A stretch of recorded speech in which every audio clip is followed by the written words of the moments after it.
Madhuri. Today we are going to discuss about limit theorems for sequences. Now coming to first theorem, prove that every convergent sequence is bounded. Is bounded sequence convergent? What we have to prove here? Every convergent sequence is bounded and every bounded sequence is convergent. So coming to proof now, let the sequence Sn be convergent. This is we are going to assume this is a sequence Sn be convergent, that is limit Sn equals to L where n tends to infinity. Now what we have to choose here? Epsilon equals to 1. As we are saying that every convergent sequence is bounded, what is convergent sequence? That it should have finite limit. So we are taking here limit Sn equals to L where n tends to infinity, and then we are choosing, now choose, and then we are choosing epsilon equals to 1. Then after choosing epsilon equals to 1, there exists a integer m belongs to n such that mod Sn minus L less than 1. So in the place of epsilon we are taking here 1 since m is positive integer.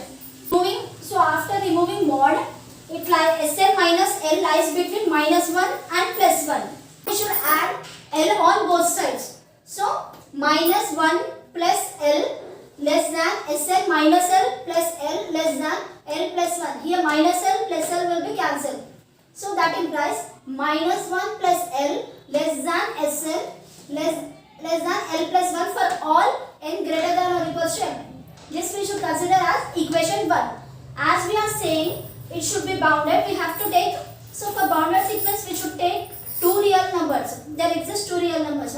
So this is one real number, this is another real number.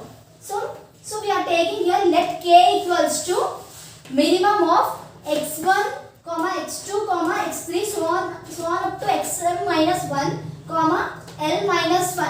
So this we are considering as equation 2. K equals to, now here capital K equals to maximum of x1, x2, x3 so on up to xm minus 1, L plus 1. This we are considering as equation 3. As we are saying bounded sequence, the sequence should exist two real numbers. So in this case we are taking small k and capital K. This both equations we are considering as equation 2 and equation 3. Now from equation 1, 2 and 3, what we have to write here? Equation 1, 2 and 3. Here L minus 1. So small k less than or equals to Sn in the middle as it is less than or equals to L plus 1 capital K. So for all n belongs to, small n belongs to capital N. Therefore Sn is bounded. So here both real numbers are existing here, small k and capital K. So this sequence is Sn is bounded. If the sequence Sn converges to L, then for epsilon equals to 1 by 2, there exists a positive integer m such that if the sequence Sn converges to L for epsilon equals to 2, then what will exist? Positive integer will exist. What is that positive integer? M, such that less than 1 by 2 for all n greater than or equals to m, since epsilon equals to 1 by 2. So in the place of epsilon we are substituting 1 by 2. Now we are substituting Sn equals to minus 1 whole power n. So in the place of Sn we are substituting minus 1 whole power n minus L. That implies mod minus 1 whole power n minus L less than 1 by 2 as it is for all n greater than or equals to m. If n is odd, then here what we will get? Mod minus 1 minus L less than 1 by 2 for all n greater than or equals to m.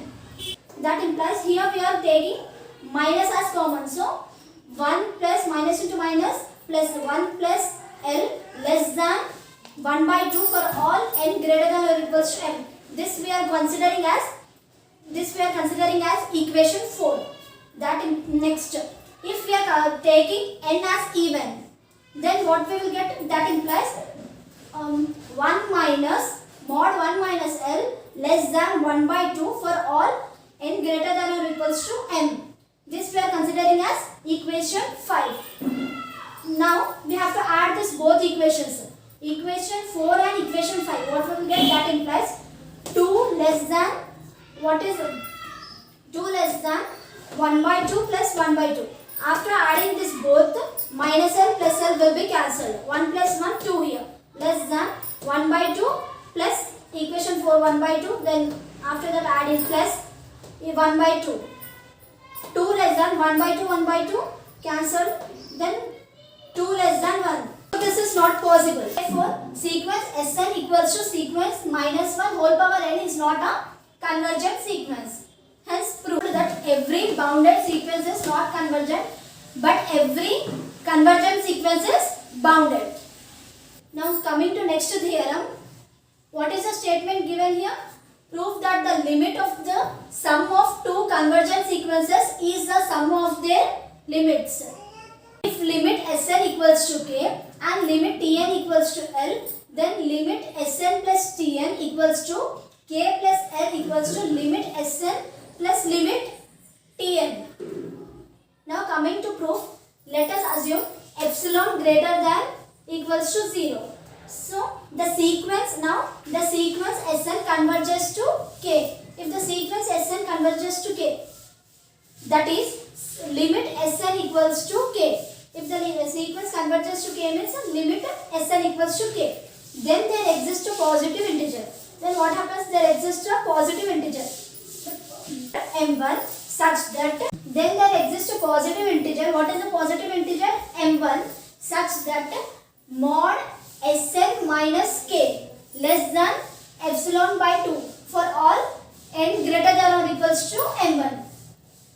Next, the sequence Tn converges to L. If the sequence Tn converges to L, that is limit Tn equals to L. If the sequence Tn converges to L means limit Tn equals to L. Then there exists a positive integer again, that is the m2. What is the positive integer here? m2 such that mod Tn minus L less than epsilon by 2 for all n greater than or equals to m2.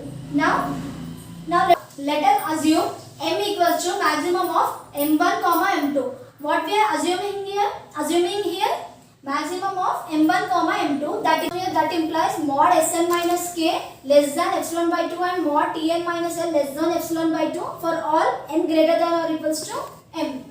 Now by adding mod Sn minus k and mod Tn minus L, we get mod Sn minus k plus mod Tn minus L less than epsilon by 2 plus epsilon by 2 for all n greater than or equals to m. The whole mod for this.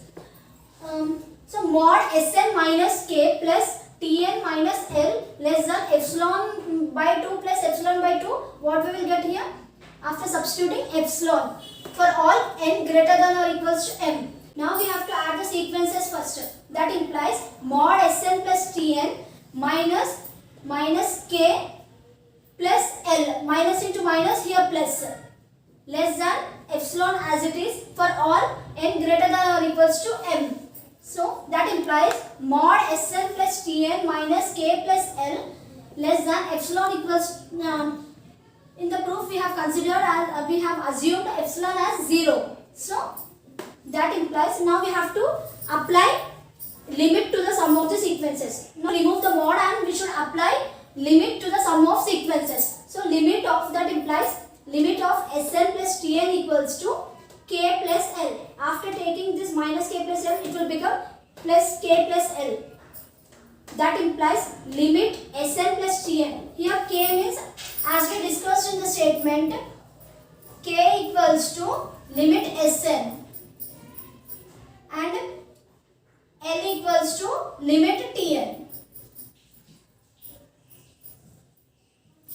As we discussed in the statement earlier, k equals to limit Sn plus L equals to limit Tn. Therefore, limit Sn plus Tn equals to limit Sn plus limit Tn.